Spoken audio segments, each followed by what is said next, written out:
Hello po, magandang umaga, magandang gabi. Nasaan pa rin man tayo ng mundo, ha? Ayan po, sana ay nasa maayos kayong kalagayan sa pagpapanood ng bagong video na ito, no? Na ating, ngayong umagang ito, ngayon po ay ano na, at 13 ng October na po, ha? October 13, Sabado po ngayon, ayan. Sa lahat po ng mamimili dyan, mag-ingat po kayo, ha? Lalo na yung mga magdidivisorya pa. Mag-ingat po, napaka-traffic. Grabe po sa traffic, ha. At muli, salamat po sa mga nagpa-reading kagabi. Ayan, jump pack na naman tayo, no. At kay Madam, salamat po sa inyo, ha. Hindi niyo ako nakakalimutan. Lagi niyo akong naaalala, ayan. Mga suki na natin, mga alaga na natin, yan sila sa pagre-reading. Salamat po sa inyo, ma'am, ha. And meron tayong 10 of Swords, meron din tayong 10 of Cups. Wow, dalawang number, 10. Okay, tingnan natin, ha? Kanino kaya tong situational reading na ito, no? Meron tayong the Lovers.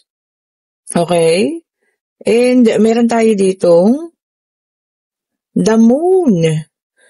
And meron tayong Queen of Pentacles. So, ayan, tatlo na lang, ha? Nagmadali, eh. Dumulas, ayan, oh. And meron tayong the World. Okay. Tingnan pa nga natin. Meron tayong 8 of Swords. Check pa po natin, ha. Ayun na. Kompleto na ang ating reading for today. Naku, somebody is, sobrang lungkot. Yan. Sobrang pag-iisip. May isang tao po rito, ha. Sobra-sobra ang pag-iisip sa inyo. Sobra-sobra yung pag-aalala sa inyo. Maaring ex-partner kasi nandito ang the Lovers at nandito rin ang 10 of Cups. Ayan. Ito pong taong ito ay sobra-sobra yung pag-iisip na ginagawa sa inyo. Ayan, no. Nagkakaroon ng ilusyon ang taong ito, no. Lagi niyang iniisip yung mga bagay na ginagawa mo sa kanya o ginawa mo sa kanya. Ano po ba yun? Yung mga bagay na ginawa mo sa kanya na hindi niya makakalimut-kalimutan. Ayan. Feeling niya na-trap siya sa mga bagay na yun na kung ano man yung ginawa mo. O, di po ba? Ano po ba yung ginawa ninyo? Ang aga natin, ha? Okay. Well, kung ano man yung ginawa ninyo at hindi niya kayang kalimutan, wala naman na kayong problema doon, Ayun, nasasaktan siya. Palagi, pagka po naaalala niya, ha? Kung ano man yan, ano po bang bagay ito? Masarap ba itong bagay na ito? Ala, o, diba? Well, kung ano man po, sabi ko nga, diba? Ganun talaga. Hindi naman lahat ng tao magkakatulad. May kanya-kanyang kakayahan, o, diba? Baka kayo po iba yung kakayahan ninyo, o, diba? Kayo, kanyan talagang, hindi niya makakalimutan, o. Diba? Dahil sa mga pinaggagawa mo sa kanya. Ibig ko ba sabihin po, siguro napakasarap ninyo. Alam mo sa bibig ko ngayong umagang ito, ibig ko sabihin napakasarap ninyo kausap, kasama, ganun po, ha? O, diba? Diyos ko, ano ba ito? Ayan. Kaya kayo hindi niya makakalimutan. Inaabot-abot siya ng kalungkutan, ha? O, tingnan nyo, 2 beses. So, meron tayo ditong 8 of Swords ulit. Ayan, So, yan, parang nakagapos ang kanyang mga kamay sa iyo. O, hindi siya makaporma. Kumbaga, gusto man niya mag-reach out. May mga pumipigil sa kanya. Kaso parang mababaliw na siya sa mga, pag naiisip niya yung mga bagay na yan, Siyempre siguro mabait ka, o, diba? Mapagmahal. Lahat ng M nasa iyo. Maganda. Mabango, o, diba? And then meron tayo rito 6 of Cups, o returning to roots. Talagang ikaw ang hahabulin niya, pagbalik ng taong ito po. Naghahabol, may kipag-usap, ay pasensya na kayo, nagalaw, pasensya na po, ha. O, ito, 2 na sila, ay, the same thing po, So, hindi na po maitatago, ang talagang, alam niyo, ang kalungkutan, at sobrang panghahangad ng tao na ito na kayo po ay kanyang, makadaupang palad muli, ang lalim naman nun, or makausap, or makamusta mga muli, Kung kayo po ay magbibigay ng pagkakataon, pasensya na kayo po gumagalaw ang ating camera.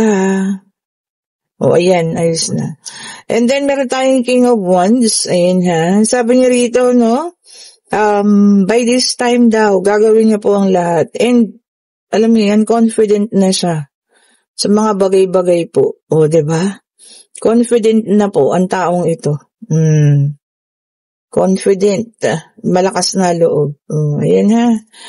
Isa rin siyang King of Cups. Sabi ko nga sa inyo no? Napaka, nito ngayon, emotional, Dami niyang naaalala tungkol sa'yo. Pagiging family-oriented mo daw. Yun na, lumalabas na ha. Pagiging generous mo. Ayan. Pagiging charming mo. Ayan. Pagiging kalmado mo sa mga sitwasyon, diba? Yun lang. May conflict siyang kinakasangkutan po ngayon ha. Kaya hindi pa siya gumagawa ng pag-aksyon.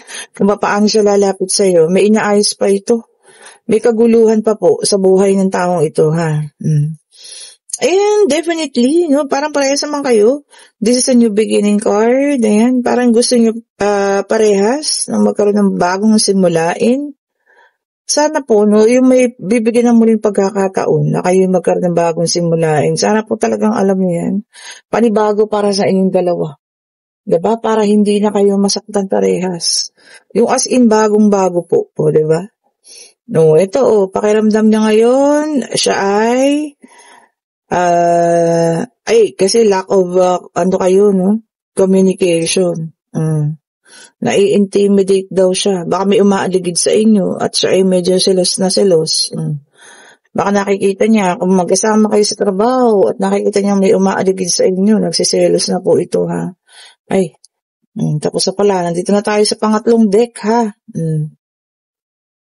Ito po ay para sa iba naman. O kung kayo ang nasa situational reading, kaya siguro paminsan, bigla-bigla nyo na lang kayong sa inyong pagtulog, bigla kayo nagigising. Ayan. Napakalalim ng pag-iisip sa inyo ng taong ito. Diba? Halos mabaliw siya sa kakaisip sa'yo sa ngayon. Ayan. Sabi ko sa inyo, kahit hindi nyo gamitan ng spell ang tao Pagka talagang pumasok sa kanya, yung, alam niyo yun, pagmamahal sa inyo at pagkamis sa inyo. Daig pa yung na-spell niyan. Okay, meron tayong Two of Cups, water sign. Ito, talagang paglalapitin. Unified by love. Para sa iba yan ha, pero parang kumonek pa rin. Paglalapitin ng mga pusong matagal nang naghiwalay man ito.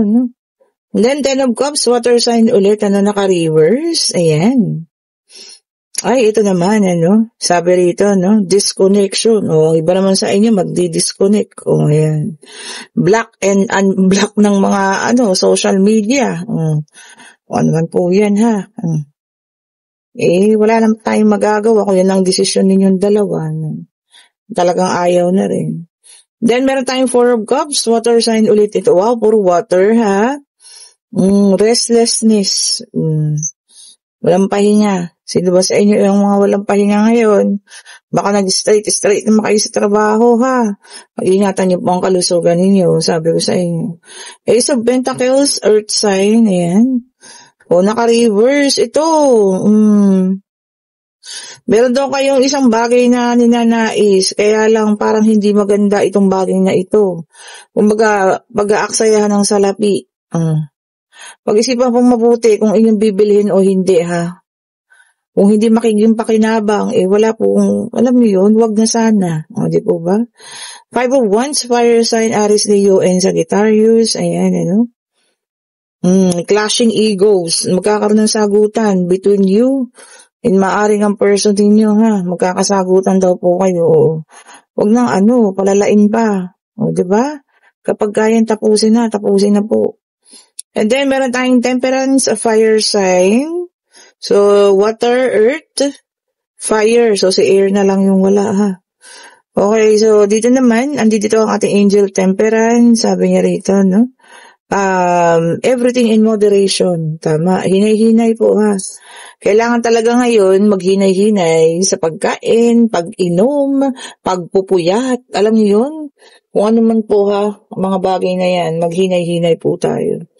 And then, Queen of Pentacles, earth sign ulit ito, pagiging practical.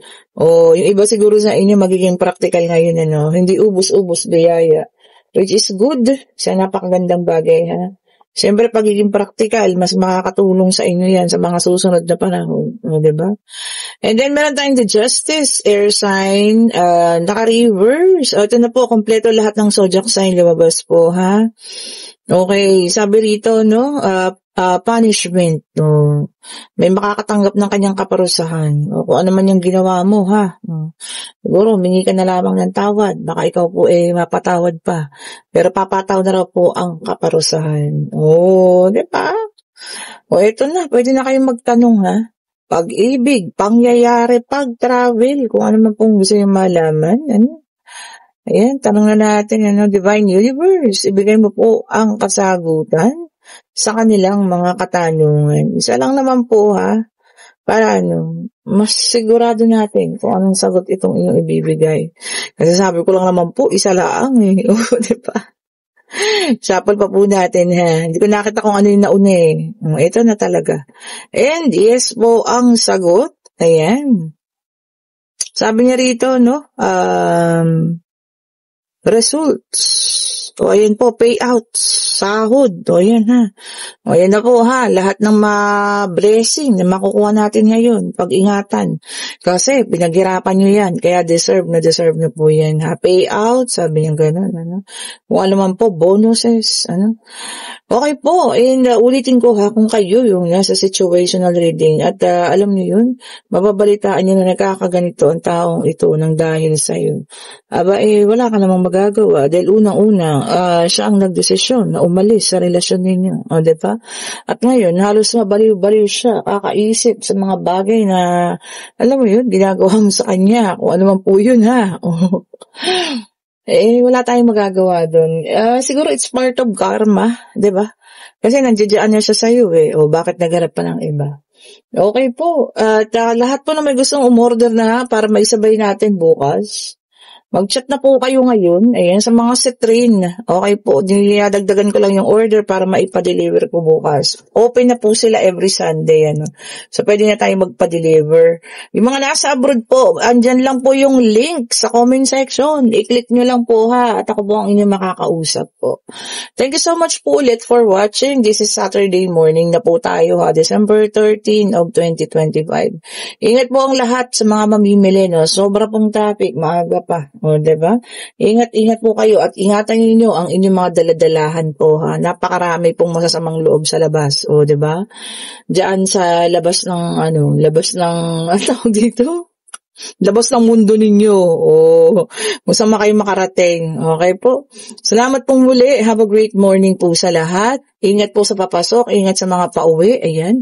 Kung nasa man kayong panig ng mundo, ayan po. Magandang umaga po. Bye po sa inyo.